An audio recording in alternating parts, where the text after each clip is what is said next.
Halo, selamat siang Pak Ami. Iya.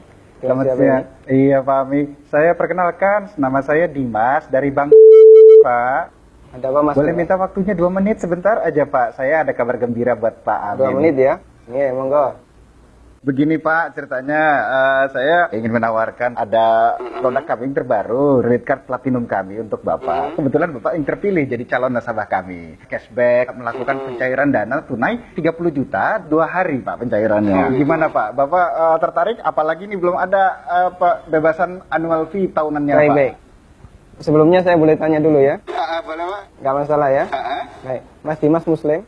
Saya, iya Pak, betul Pak. Muslim ya, Alhamdulillah ya. Kita sama-sama Muslim. Iya Pak. Mas Dimas pernah dengar nggak tentang riba?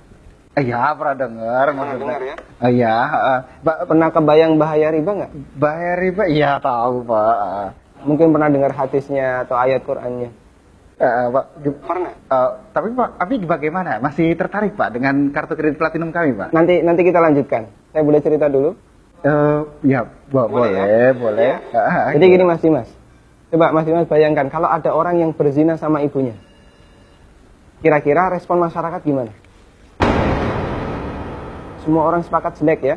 Gimana? Maksudnya gimana Pak? Kalau misalnya ada orang yang berzina sama ibunya, semua orang akan menganggap dia melakukan perbuatan yang maksiat. Ya bejat itu Pak. Oh, bejat sekali ya. Bejat Pak. Baik, kita sama-sama sepakat untuk itu. Iya. Begini, Nabi SAW menyebut bahwasanya riba itu ada 73 pintu. Pintu yang paling ringan, kata Nabi SAW, dosa riba itu seperti berzina sama ibunya, Mas. Itu nilai dosa riba yang paling ringan. Coba kalau Anda tadi tawarkan 30 juta, itu berapa nilai ribanya? Ya, tapi kan... Saya lanjutkan boleh? Iya. Ya, kita lanjutkan dulu ya. Iya. Saya sebutkan, ini ada beberapa fase kehidupan manusia. Orang yang makan riba semuanya mendapatkan azab dari Allah. Pertama, ketika di dunia, orang yang makan riba itu ditantang perang oleh Allah. Coba Mas bayangkan. Kata Allah Subhanahu wa taala, ya ayyuhalladzina amanu taqullaha wa dharu ma baqiya minar riba. Wahai orang yang beriman, bertakwalah kepada Allah dan tinggalkan semua bentuk riba. Fa in lam taf'alu fa'dhanu biharbi minallahi wa rasulih. Kalau kamu masih ngeyel, nggak mau meninggalkan riba, umumkan perang dengan Allah dan Rasulnya. Coba, kalau kita ditantang perang oleh Allah dan Rasulnya, kira-kira ada nggak peluang untuk menang? Nggak ada ya? Ampun Pak. Ini yang pertama. Yang kedua, orang yang mati dalam kondisi membawa dosa riba, makan riba, nanti dia akan dihukum di kuburan dalam bentuk berenang di sungai darah. Masya Allah, berenang di sungai darah. Kata Nabi SAW, beliau pernah menceritakan mimpinya, dan mimpi beliau itu wahyu.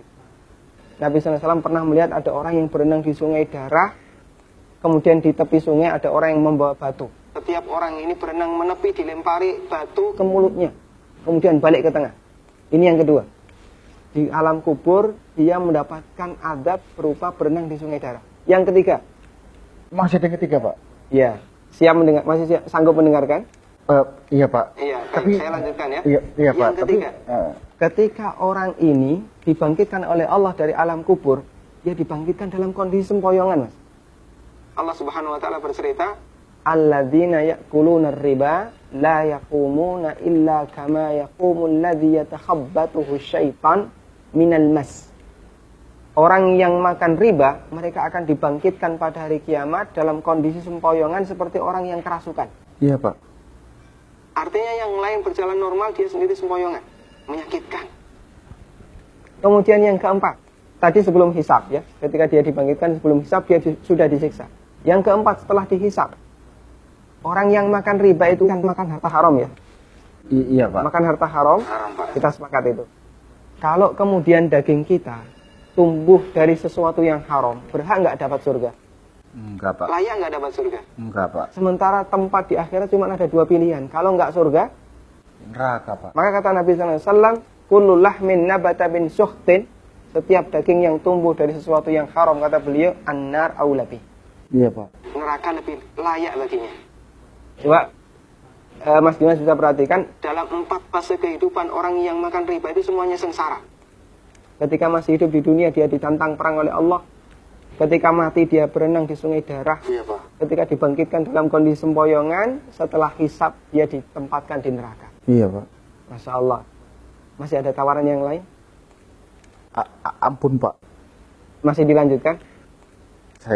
Ampun, Pak. Mas Dimas bisa renungkan Iya, Pak. beberapa poin yang tadi saya sampaikan. Iya, Pak. Nanti kalau misalnya ada sesuatu yang belum jelas, tidak masalah, hubungi saya lagi. Iya, Pak. Kita akan lanjutkan diskusi tentang riba. Iya, Pak. Bisa? Bisa, Pak. Ya, terima kasih ya. Assalamualaikum. Waalaikumsalam.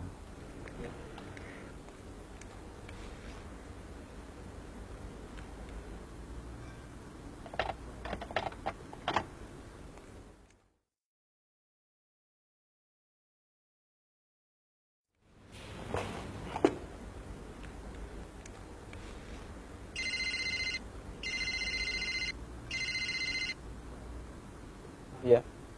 Halo, assalamualaikum, Pak. Waalaikumsalam warahmatullahi. Saya Dimas nih yang tadi, Pak. Iya, Mas Dimas. Iya. Gimana nih, Mas Dimas? Ada tawaran apa lagi nih? Ada lowongan kerjaan nggak ya, Pak ya?